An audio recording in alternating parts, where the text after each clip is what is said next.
1 நாளாகமம் 28ஆம் அதிகாரம் 9ஆம் வசனம் சொல்லுகிறது, நீ அவரை தேடினார், அவர் உனக்கு தென்படுவார். நீ அவரை விட்டு விட்டால் அவர் உன்னை என்றென்றைக்கும் கைவிடுவார்.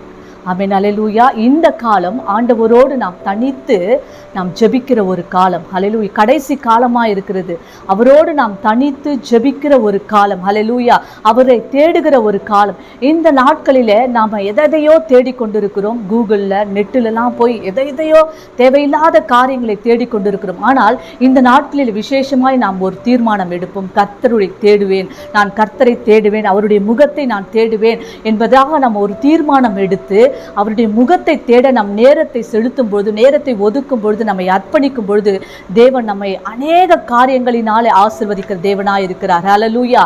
கர்த்தரை தேடுவதனால் அநேக ஆசீர்வாதங்கள் வேதத்தில் கொடுக்கப்பட்டிருக்குது. கர்த்தரை தேடுகிறவன் இருதயம் வாழும். கர்த்தரை தேடுகிறவன் இருதயம் மகிழ்கிறது. கர்த்தரை தேடுகிறவருக்கு ஒரு நன்மை குறைவுபடாது.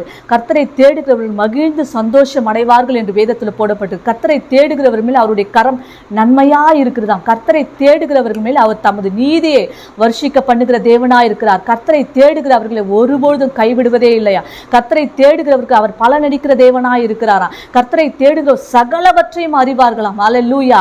கர்த்தரை தேடுகிறவர்கள் பாக்கியவான்களாய் பாக்கியவதிகளாய் மாறுகிறார்கள். அதனால இன்றைக்கு ஒரு தீர்மானம் எடுப்போம். நேரத்தை ஒதுக்குவோம். எதற்காக தெரியுமா? கர்த்தரை தேட. ஹல்லேலூயா. அவரோடு நேரம் செலவிட, அவரோடு உறவாட நம்மை அர்ப்பணிக்கும் பொழுது நம் வேதத்தில் அநேக பேர் அநேக காரியங்களை தேடினார்கள். முழு இருதயத்தோடு தேடினார்கள், உபவாசித்து தேடினார்கள், ஜெபித்து போராடி இரவு முழுவதும் ஜெபித்து தேடினார்கள், கண்ணீரோடு தேடினார்கள். அவரை கண்டடைத்தக்க சமயத்தில் அவர் சமீபமாய் இருக்கும் பொழுது அவரை தேடினார்கள். தேடின அவர்களுக்கு அவர் வெளிப்பட்டார், அவர்களை கைவிடாமல் காத்தார். நாமும் இந்த நாட்களிலே கர்த்தரை தேட நம்மை அர்ப்பணிப்போம். கர்த்தர் நம்மை ஒருபொழுதும் கைவிடவே மாட்டார். ஆமென், ஹல்லேலூயா.